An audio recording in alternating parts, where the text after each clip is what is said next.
Chers amis, Hashem Alechem Tihyou, Leorach Yamim Tovim Meshanim Ne'emim.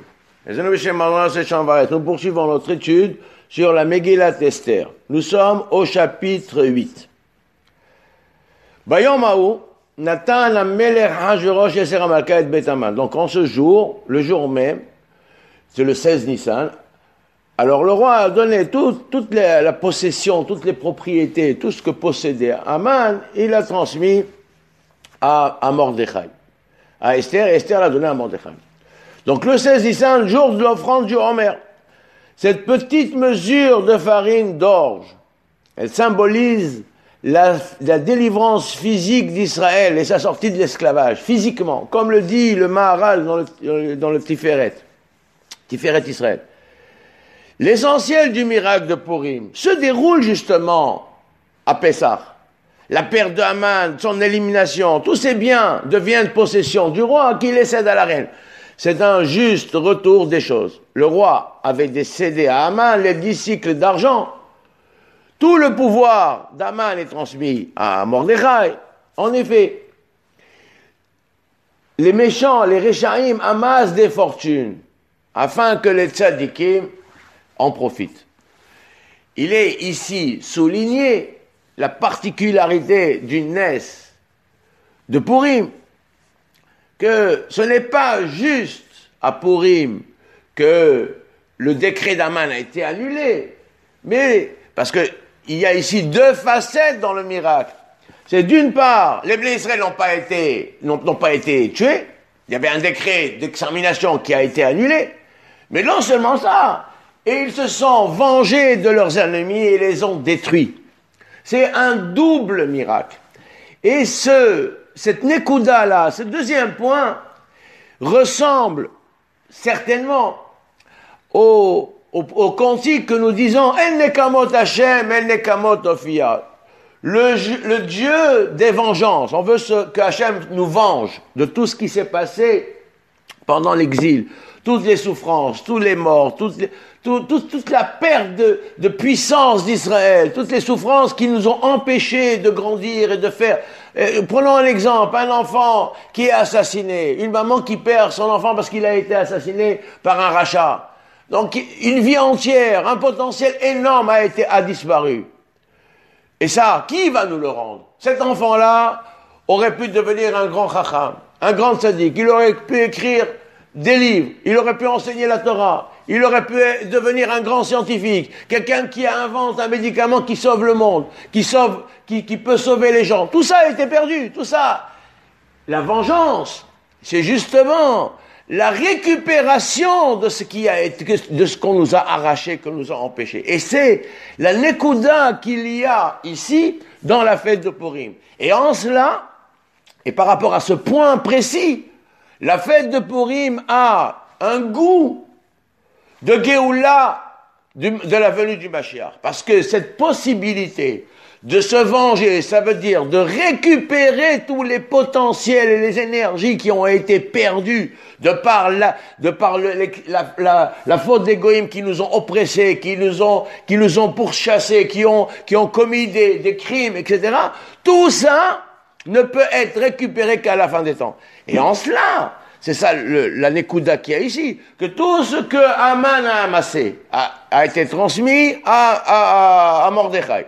Et que dans le Nes de Purim, ce n'est pas uniquement, comme je l'ai dit, que les Bnei Israël ont été préservés, que le décret s'est annulé, c'est qu'ils ont pu détruire leurs ennemis. C'est ça la notion de vengeance. Ils ont récupéré les énergies. Nous devons comprendre que quand le Haman et ses acolytes ont la possibilité de détruire Israël, ils ont le vent en poupe, ils sont à l'apogée de leur pouvoir, c'est-à-dire qu'ils ont amassé des énergies, des forces, de l'argent, de la puissance, ils ont amassé. Toute cette puissance, en fait, ce fait de pouvoir dominer, ça appartient à Israël. Et ça a été, et c'est cela, quand il est dit que les Israël ont tué leurs ennemis, ça veut dire qu'ils ont récupéré ces énergies-là. Et ils les ont ramenés dans le giron de la Kdusha. C'est pour cela qu'après, il a dit, Maïta, Ora, Vesimcha, Vesasandika, ça veut dire que il y a eu un renouveau du culte, un renouveau de l'accomplissement des Torah et des mitzvot. Ceci est un point fondamental pour comprendre la véritable dimension de la fête de Purim. Nous poursuivons.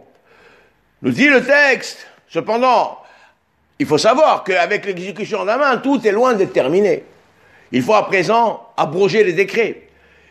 Il convient de ne pas se relâcher et d'amplifier encore nos efforts, car Hachem donne une entière victoire à ses enfants en fin de compte. Esther se présente à nouveau devant le roi, le suppliant, l'implorant d'annuler les plans d'Aman. Nous avons déjà souligné le fait que lorsque les justes demandent audience au roi et s'adressent aux puissants de ce monde, c'est en fait devant le roi tout-puissant Akadosh Baruch Hu qu'ils se tiennent et lui adressent leurs prières. Alors voyons ce que Esther demande. Esther demande audience au roi pour obtenir l'abrogation des décrets de Haman et des lettres de Haman le 17 Nissan. Alors le pasuk dit, Vatosef Esther vatidaber lifnei hamelech, vatipol lifnei ragla. Puis Esther revient à la charge pour parler au roi, se jeta à ses pieds en pleurant, le suppliant d'annuler le funeste dessein d'Haman et le projet qu'il avait formé contre les Juifs de les détruire. Alors ça veut dire qu'à nouveau, Esther parle devant le roi, elle tombe devant ses pieds, elle pleure, elle le supplie. Il est cité ici 5 choses. Vatosef, vatidaber, vatipol, vatef, vatithanen. À quoi correspondent ces 5 choses? Alors il y a 4 dans la prière de Shachit, il y a 4 niveaux dans la prière. Les 4 étapes de la prière, qui sont les korbanot, après les psuké des Imra, après il y a les brachot de Kriyat Shema et après la Hamida. Donc ici il y a les 4 éléments. Mais comment agir? Il faut agir avec la puissance. La prière, c'est pas juste des mots que l'on récite. Ces mots-là n'ont de sens et de valeur que si on leur insuffle la puissance, la joie, la ferveur et l'enthousiasme. Alors c'est ce qui a marqué ici. Les 4 étapes, ça correspond aux 4 étapes de la prière et la manière de la faire, de la formuler. Les 5 éléments qu'il convient d'y associer en plus à la prière, qui sont l'action, la parole, la pensée, la volonté et la joie. Sinon la prière n'est pas une bonne prière.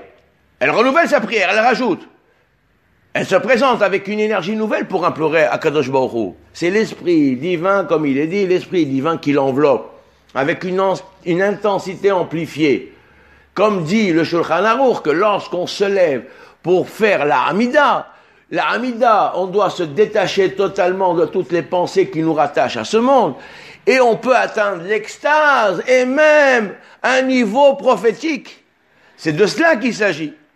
Elle parle devant lui, devant Hachem. C'est la proclamation de l'unicité de Dieu, qui correspond à la lecture de Shema. Elle tombe, marquez qu'elle tombe. Ce sont les 4 prosternations qui accompagnent la Hamida. Elle supplie, comme disent nos maîtres, ne fais pas de ta prière une obligation, mais fais-la comme une supplique. Le'olam ya'aseh Adam, tfilato, keva, ela tahanunim. Et là, devant le roi tout-puissant, elle tremble de crainte, d'effroi. Elle en perd la parole. C'est-à-dire que quand on se présente pour dire la Hamida, on va dire Hachem, c'est Fatah et Tiftar. Hachem, je n'ai plus la possibilité à un niveau auquel je suis devant toi, devant le Tout-Puissant. Alors on s'imagine qu'on est devant Akadosh Baruch Hu, le trône divin. On perd tous ses moyens, on n'a pas la possibilité. On est muet, on perd la possibilité de parler. On demande à Hachem, ouvre-moi la bouche, donne-moi cette force de prier. Donne-moi la possibilité de prier. C'est toi qui ouvres ma bouche, afin que ma langue, que je puisse dire tes louanges. C'est ça, Hachem c'est Fatah et Tiftar, Ofi Agit et Ilatecha. Alors à ce moment-là, le roi, il lui tend le sceptre d'or, et Esther se relève. Elle se relève et se tient debout devant le roi. Elle ne dit mot. C'est là, entre le premier verset de la Hamida Hachem, c'est Fatah et Tiftar, et la première bracha, qu'elle se concentre, elle se dit en son cœur, je me tiens devant le Seigneur Tout-Puissant qui attend et écoute ma prière, qui exauce, non pas il exauce ma prière, il va l'accomplir, et il va m'octroyer ce que je demande, non pas parce que je le mérite, mais parce que lui, il est la source de bénédiction et la miséricorde et la bonté absolue. Après avoir marqué ce temps d'arrêt, qui lui permet de concentrer ses pensées, de canaliser toutes ses énergies, elle s'adresse alors au Seigneur Tout-Puissant de tout son être. Pour que la prière soit exaucée, il est nécessaire que le roi soit disposé à agréer les demandes, que sa volonté du moment soit favorable, que le demandeur trouve grâce aux yeux du roi, que la requête soit acceptable et puisse se réaliser. Et enfin, que le demandeur puisse être le conduit par lequel cette volonté se réalise. Si tous ces éléments se trouvent réunis, alors la requête sera inscrite dans le livre. Comme disent Chachamim, sache que tout ce que tu fais, tous tes actes, kol ma'asecha basefer nirtamim, tout ce que tu fais est consigné dans le livre de la vie. Elle demande la révocation des premières lettres qu'a fait écrire Aman. Ce sont les décrets, les sentences scellées qui sont proclamées par les tribunaux célestes. Peut-on encore retenir leur application? Le juste ne peut supporter les sanctions, les calamités de toutes sortes, les drames qui frappent le simple du peuple. Les mérites des hommes de valeur sont apportés au bénéfice du peuple tout entier dans sa globalité. Le juste agit comme un bouclier. Son mérite est une muraille qui protège son peuple. C'est ce qu'on dit, c'est ce qu'on dit dans les suppliques. Les gens de valeur sont pour nous comme une muraille. Esther s'adresse au roi en ces termes. Si vraiment, Seigneur, je trouve grâce devant toi, et que j'ai ne serait-ce qu'un tout petit mérite, que tu veuilles bien satisfaire mes désirs, alors reviens sur les décrets, préserve ton peuple, que rien de mauvais ne puisse l'atteindre.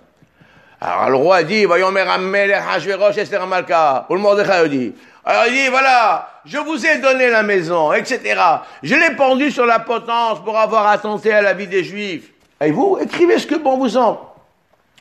Au nom du roi et en faveur des Juifs, comme vous le jugez bon, et signé avec le sceau royal, car un ordre écrit au nom du roi et muni, scellé par le sceau royal, ne peut être rapporté. Ça veut dire on ne peut pas annuler les lettres d'Aman. Il semble que la réponse du roi ne soit pas immédiate. En effet, il s'adresse ici à la reine et à Mordechai, qui n'était pas présent lors de cette audience, où il y a marqué que Esther seule est rentrée demander audience pour formuler cette nouvelle requête. Alors le roi exige la présence de Mordechai pour répondre à la reine de sorte que ses propos soient bien compris. Il lui dit, il est impossible d'abroger les premières lettres. Elles portent le sceau royal et leur rédaction porte le nom du souverain. Aman ayant usurpé ce droit et l'anneau royal, cependant il a été pendu pour avoir porté atteinte aux Juifs. Sa maison et ses biens sont à présent la possession de la reine. Ce qui montre clairement que la volonté du roi et la politique de l'Empire est de rechercher le bien des Juifs. Donc, mais on ne peut pas abroger, malgré tout. Il est donc inutile de vouloir les abroger. Et de plus, cela n'est pas faisable selon les règles du royaume. Et de plus, il est dit plus haut, la teneur de l'écrit porté qu'un ordre fut promulgué dans chaque province est portée à la connaissance de tous les peuples, de se tenir prêts pour ce jour. C'est-à-dire que dans les messages envoyés au peuple de l'Empire et aux 127 provinces, il n'est pas précisé qui doit être exécuté, qui sont les exécutants. Donc, il y a que Aman avait envoyé 3 sortes de lettres. Personne ne savait exactement ce qui allait se passer. Il fallait se tenir prêt pour ce moment-là, ce jour-là. Mais les seuls qui savaient, c'était les seigneurs des provinces. Alors le roi propose alors la rédaction de 2e lettre et l'envoi de coursiers qui va se faire le 23 Sivan. Comme dit le verset. Vaïkarou s'offrait à Meler Baïtaï, Bahodesh Shelishi, donc le 3e mois, le mois de Sivan, le 3e mois, le 23 de ce mois. Alors ici, et on envoya les coursiers. Alors ici, a priori, il y a une question qui se pose. Puisque l'audience, c'est-à-dire entre le jour où Esther obtient du roi le droit d'envoyer de nouvelles lettres et de les écrire, et le jour de la rédaction de ces lettres et l'envoi des coursiers, il se passe pratiquement 66 jours. Pourquoi un tel délai? L'adage populaire dit bien qu'il faut battre le fer tant qu'il est chaud. Alors, la raison de ce délai est la suivante. On voulait envoyer les mêmes coursiers et les mêmes messagers que ceux qui ont envoyé les lettres précédemment. De sorte que les préfets, les gouverneurs et les seigneurs de chaque province soient certains que ces deuxièmes lettres avaient bien été écrites en présence du roi et qu'elles n'étaient pas contrefaites. En effet, sans le témoignage des messagers eux-mêmes, le doute aurait plané. Fallait-il suivre les directives des premières ou des secondes lettres? C'est vrai. Imaginons un empire immense. Il fallait des dizaines de jours pour atteindre l'extrémité du royaume. 127 provinces qui font l'ensemble du monde antique. Donc il y avait pas de moyens de communication. Donc un gouverneur reçoit une première lettre. Tiens-toi prêt pour exterminer les Juifs tel jour. Et après ça, il reçoit une deuxième lettre. C'est le contraire qui va se passer. Alors il dit, c'est quoi la vraie lettre? Que se passe-t-il là? Il reçoit un deuxième coursier. Il reçoit un deuxième messager, différent, avec une lettre contraire. Alors il dit, c'est quoi? Je dois faire la première ou la deuxième? Comment peut-il vérifier? Il faut un temps fou pour aller se renseigner. Comment peut-il faire? Donc c'est pour ça qu'on a attendu le retour des premiers coursiers pour les renvoyer immédiatement, de sorte que eux-mêmes pouvaient témoigner que les deuxièmes lettres étaient bien écrites en présence du roi, et que le roi, c'est lui qui a décrété ces lettres, de manière à certifier que les premières étaient des fausses. Nous avons déjà mentionné plus haut qu'Aman avait rédigé 3 sortes de lettres, afin que la surprise soit totale. Il n'y avait que les seigneurs des provinces qui étaient au fait de tout ce qui se tramait. C'est uniquement à eux qu'Aman avait dévoilé l'ensemble du plan. Aux gouverneurs et aux préfets, il ne dévoile qu'une partie des choses, de sorte que le peuple ne sache pas exactement de quoi il s'agit, de qui il s'agit. Mordechai ne fait rédiger qu'une seule et unique missive qu'il adresse à tous.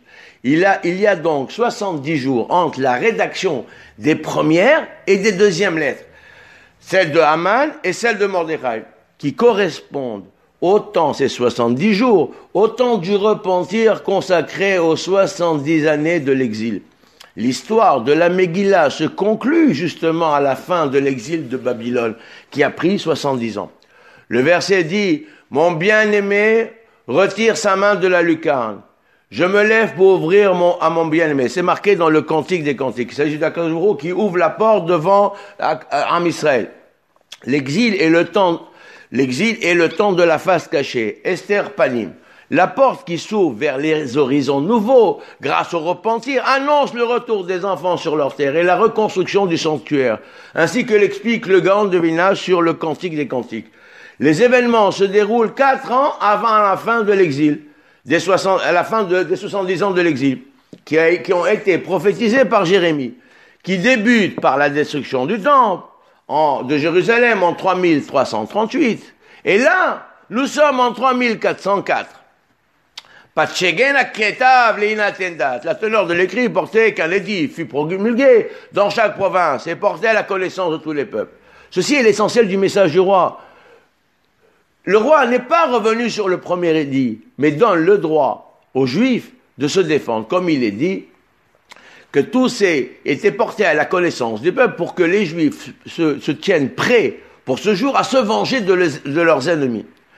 Donc le décret, nous devons savoir que la vente effectuée par Ahashverosh, il a vendu les Bnei Israël à Haman, que le décret d'extermination n'ont toujours pas été révoqués jusqu'à nos jours.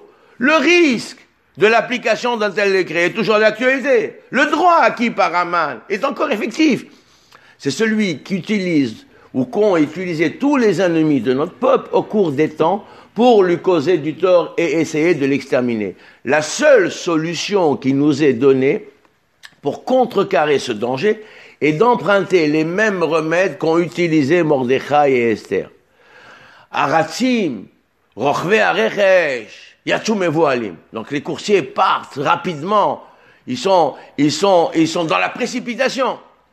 C'est alors que Mordechai est sorti de chez le roi en costume royal, bleu azur et blanc, avec une grande couronne d'or et un manteau de pourpre, etc. La ville de Suse était dans la jubilation et la joie. Ve'ahir Shushan, Ta'ala Vesameha. La Yehudim, Aïta, Ora, Vesimha, Vesason, Bikar. Ici, il y a un verset fondamental.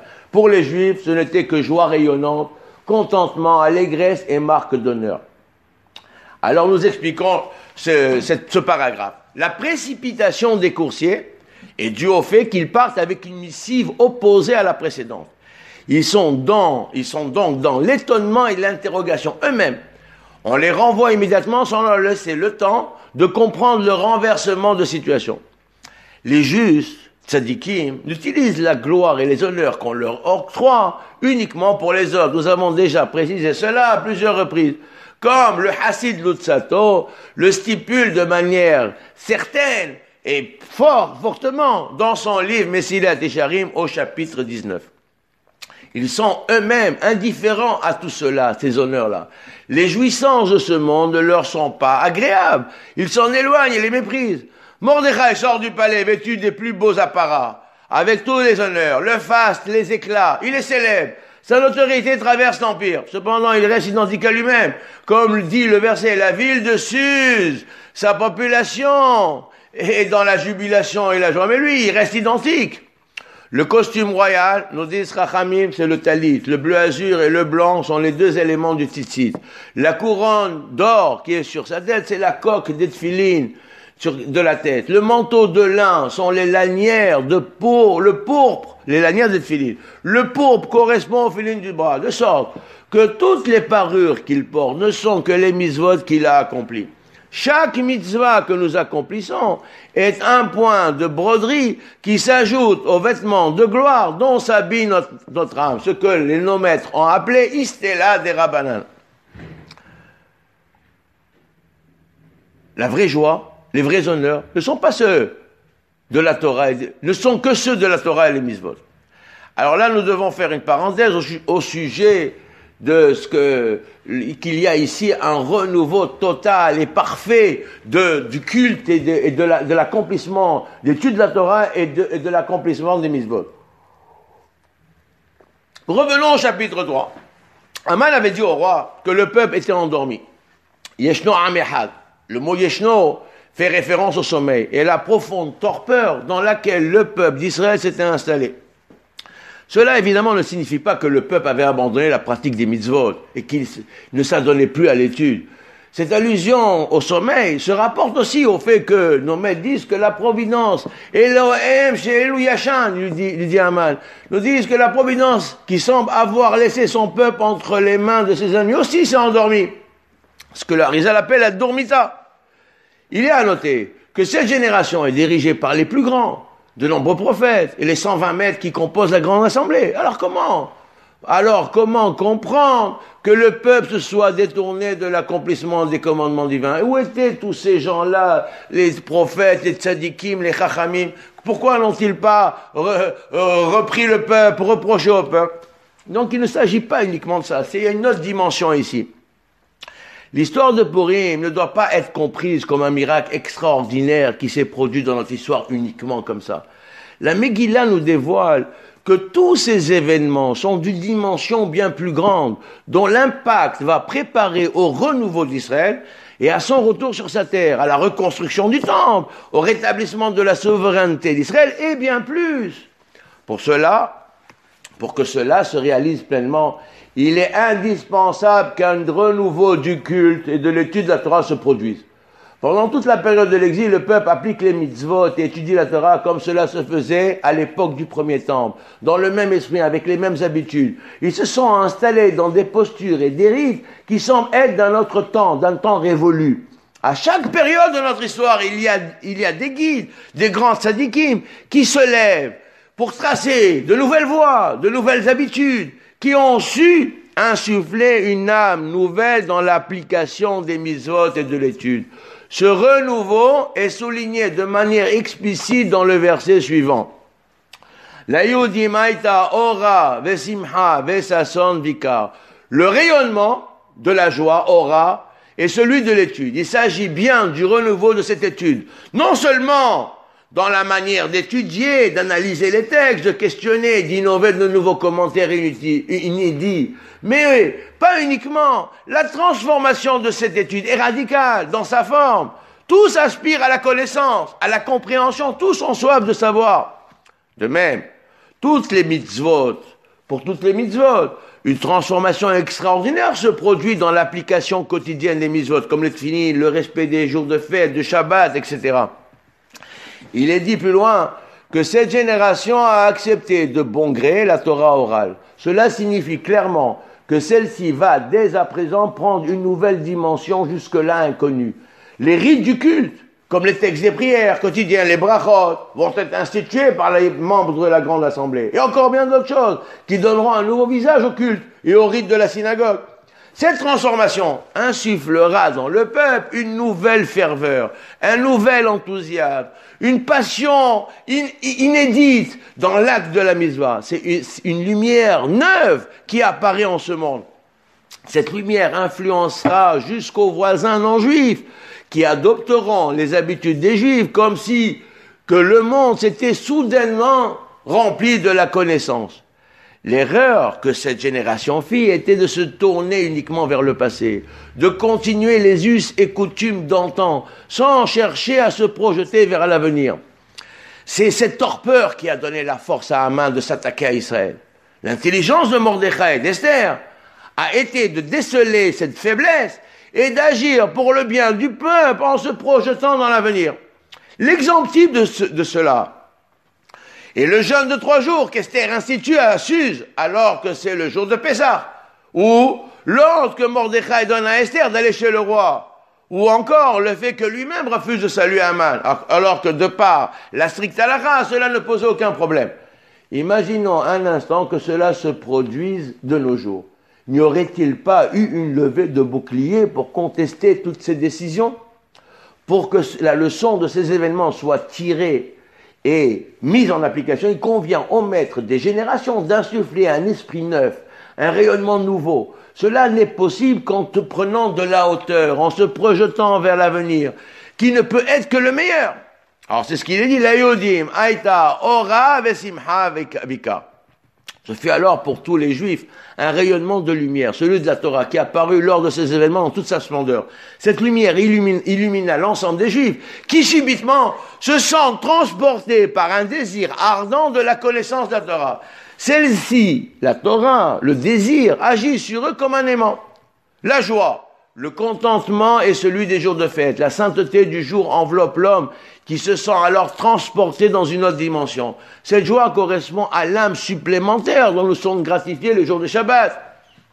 C'est le temps du ravissement et de la délectation. L'allégresse et l'accomplissement de l'alliance par la Brit Mila. Là aussi, ils ressentirent la sainteté de cette grande mitzvah qui englobe les 613 commandements de la Torah. C'est-à-dire qu'il y a un renouveau dans toute l'application. On ne fait plus la mitzvah de Brit Mila comme on le faisait avant. La marque des honneurs est la mitzvah des tefillin. Cet objet de mitzvah, de par sa structure, contient les lumières, les énergies spirituelles qui, en se répandant en l'homme qui les porte, lui insufflent les forces spirituelles nouvelles, de sorte qu'ils se sentent liés, attachés, unis à Hachem de manière certaine. Lors de ces événements, l'ensemble des Juifs avait été dans la situation de celui qui fait un arrêt respiratoire.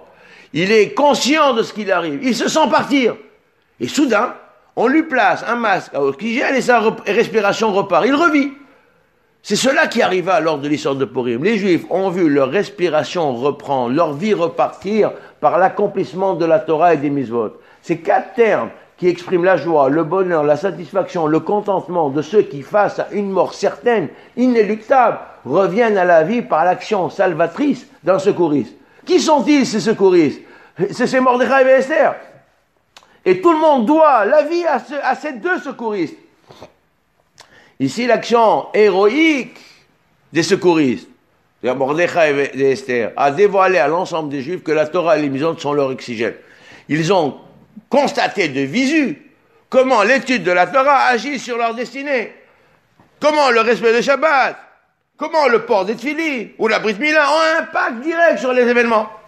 C'est d'ailleurs pour cette raison que Haman lui-même le comprend. Quand il rentre et il voit les enfants chercher Mordechai, et il le voit en train d'enseigner à 22 000 enfants, il dit, qu'est-ce que vous apprenez? Ils disent, on apprend Minhat HaOmer. Imaginez, immédiatement on comprend que l'étude de ce sujet, c'est ça, Haman le sait lui-même, que c'est le fait qu'il se soit adonné à ce terme de la mitzvah de Minhat HaOmer, qui correspond au jour même du 16 Nissan, qui a fait le renversement de situation. Et si Haman l'a constaté, l'a ressenti, alors pas plus forte raison l'ensemble des Juifs. Le renversement de situation inespérée, ils sont passés des ténèbres à la lumière, de la mort à la vie, de la déchéance aux honneurs, uniquement par la puissance des lumières qui ont jailli des mitzvot. Ce rayonnement était d'une telle puissance qu'il a aveuglé tous les ennemis d'Israël et les a éliminés. Mordechai sort du palais avec tous les honneurs, vêtu des plus beaux apparats, une couronne en or sur la tête.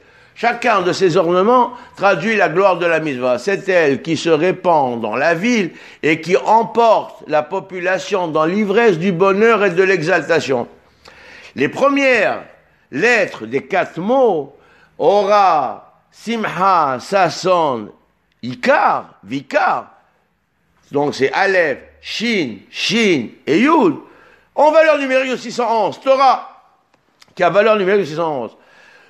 Il nous est nécessaire d'accomplir chaque jour 2 mitzvot qui sont qualifiés de hôtes, de signes, d'alliance, comme la Mila et le Tfilin, pendant la semaine. Et le Shabbat lui-même est un signe hôte. Donc le Shabbat, on ne met pas les Tfilin parce qu'on a 2 signes. On a le Shabbat qui est hôte et la Mila qui est hôte. Ces 2 signes sont les témoins de notre fidélité à l'alliance. Jamais trahie, jamais détruite. Nous sommes toujours fidèles à cette alliance. Chaque année à Purim, le dévoilement de ces lumières est reconduit. Il est à notre portée. Il nous appartient de revivre la réapparition de ce rayonnement, tel qu'il s'est produit lors des événements. C'est le sens profond de la lecture de la Megillah et des mitzvot du jour de Purim. Ils ne sont que les outils mis à notre disposition pour que nous arrivions à jouir de ce rayonnement. Il est dit après, dans chaque pays, dans chaque province, dans chaque ville, là où les édits du roi parvenaient, Simha, Vesasson, Layodim, la joie et l'allégresse pour les Juifs. Mishté, ils ont fait des banquets, Veyom Tov, les jours de fête, des rabbis me'amehares mitzadim, et beaucoup des gens, des goyim, se empruntent et essayent de judaïser. Ici, il est précisé les provinces et les villes. Partout où l'édit du roi parvenait, Mordechai envoie ses lettres aux chefs des provinces, et non pas à chacune des villes du royaume. Il se trouve donc de nombreuses villes des villages où cette information ne parvient pas. Et malgré tout, les Juifs se rassemblent le jour dit pour combattre pour leur survie. Les ennemis étaient informés que ce jour ils devaient exterminer tous les Juifs, mais ils n'ont pas eu la force de s'opposer aux Juifs, tant la crainte s'était emparée d'eux. Dans chacune des provinces du royaume, dès l'arrivée des messagers et la diffusion des nouvelles, de suite les Juifs font des fêtes et laissent éclater leur joie et leur bonheur. Le pays entier est pris d'allégresse. Elle se communique à toute la population. Des festins sont organisés pour remercier le Seigneur Tout-Puissant de sa bonté. Tout cela se fait sans concertation, mais de manière naturelle. Dans toutes les provinces de cet immense empire, les réactions sont identiques. Cela prouve bien que tous ont perçu la lumière du rayonnement nouveau qui se dévoile à eux. La population adopte les coutumes, les habitudes, les idées et les enseignements de la Torah. Eux aussi sont illuminés par le rayonnement de lumière. Ils sont saisis par la crainte du Tout-Puissant. Ils cherchent à se rapprocher de la vérité qui se révèle soudain à eux. Il est dit, tant la crainte que les Juifs ont s'est emparée d'eux. Qui nafal, paha, dayo, dimale. Cela ne signifie pas qu'ils ont eu peur que les Juifs leur fassent du mal. Ce n'est pas des Juifs qu'ils ont eu peur. Il faut comprendre ce verset comme suit. La crainte que les Juifs ont. Quelle est la crainte que les Juifs ont? Celle du Tout-Puissant. Comme il est dit, tu craindras l'Éternel ton Dieu de tout tu craindras l'Éternel ton Dieu. Cette crainte leur est tombée dessus. En effet, le verset dit, Pahad ayudim, la crainte que les Juifs ont. Et non pas la crainte des Juifs. Parce qu'à ce moment-là, il aurait dit, Kinafal Pahad, mais ayudim aleem. La différence est de taille. Cependant, ils ne sont pas convertis, car les conversions à la Torah ne sont pas admises officiellement lors des événements exceptionnels, comme la venue du Mashiach, ou l'époque de Mordechai, etc., l'époque de David et Shlomo. Mais, officiellement, il n'y a pas. Mais eux-mêmes se sont convertis, d'eux-mêmes. Ces conversions ont été nombreuses, mais d'ordre privé. Cet engouement pour la Torah, et le judaïsme ressemble à celui qui s'est produit lors de la sortie d'Égypte. Un très grand nombre de judaïsants se sont joints aux enfants d'Israël. Le Erev Rav, Moshe, ne les a pas repoussés et a accepté qu'ils suivent Israël dans le désert. Les événements, le jaillissement des Lumières ont un impact certain sur l'ensemble des peuples. Le 13 du mois de Hadar, 4405, jour fixé par Haman pour l'extermination des Juifs, en ce jour, les enfants d'Israël détruisirent tous leurs ennemis. Baruch Adonai Le'olam, Amen ve Amen.